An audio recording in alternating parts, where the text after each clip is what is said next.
ಏನಂದ್ರೆ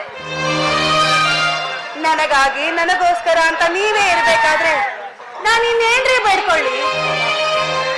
ಸುಮಾರು ವರ್ಷಗಳಿಂದ ನಾನು ಪ್ರೀತಿ ನಿಮ್ಮನ್ನ ಮದುವೆ ಆದೇನೋ ಒಂದೇ ಒಂದು ಕಾರಣಕ್ಕೋಸ್ಕರ ನನ್ನ ಮುಖ ನೋಡೋದಕ್ಕೂ ಅಸಹ್ಯ ಕೊಂಡ್ಕೊತಾ ಇದ್ದಾರೆ.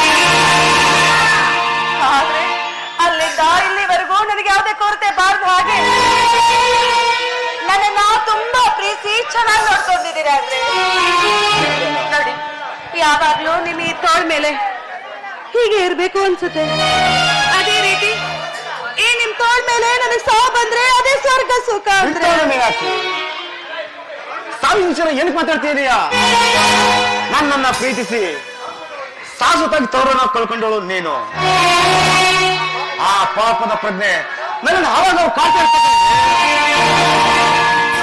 ನನ್ನಿಂದಾಗಿ ನೀನು ನಿನ್ನವರ ಸಂಬಂಧ ಸಮಾರಂಭ ಸುಖ ದುಃಖಗಳಿಂದ ದೂರ ಇದೆಯಾ? ತ್ಯಾಗಮೇ ಮೀನಾಕ್ಷಿ. ನಿನ್ನಂತ ಹೆಂಡತಿರು ಪಡೆಯೋದಕ್ಕೆ ನಾನು 7 ಜನ ಪುಣ್ಯ ಮಾಡಿದೆ ಕಣೆ.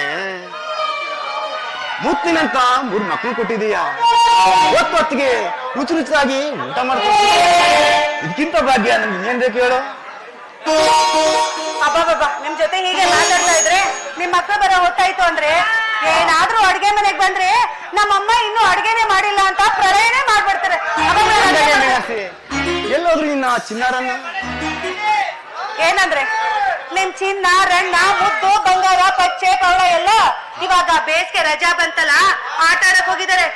ಇನ್ನೇನಾದ್ರೂ ಬಂದ್ರೆ ಅಬ್ಬಬ್ಬ, ನನಗಂತೂ ನಿಮ್ ಜೊತೆನೋ ನಿಮ್ ಮಕ್ಕಳ ಜೊತೆನೋ ಏನಿಗೆ ಸಾಕಾಗ್ಬಿಟ್ಟೈತೆ. ಅಂದಾಗೆ ಮೀನಾಕ್ಷಿ, ಮಕ್ಕಳು ಮನೇಲಿ ಬಂದಾಗಾಯ್ತು. ಒಂದೇ ಒಂದು ಸಿಮುತ್ತನ್ನ ಕೊಡ್ತೀಯ? ನಿಮಗೇನ್ರಿ ಮುಡಿ ಅಂತ ಹೋಗ್ತೀನಿ. ಮಕ್ಕಳು ಬಂದ್ರೆ ಏನಂತಾರೆ ರೀ? ಸದಾಶಿವನಿಗೆ ಅದೇ ಜ್ಞಾನ ಅನ್ನೋ ಹೋಗಿ ಬರೀ ಅದೇ ಚಿಂತೆ ನಿಮ್ಗೆ.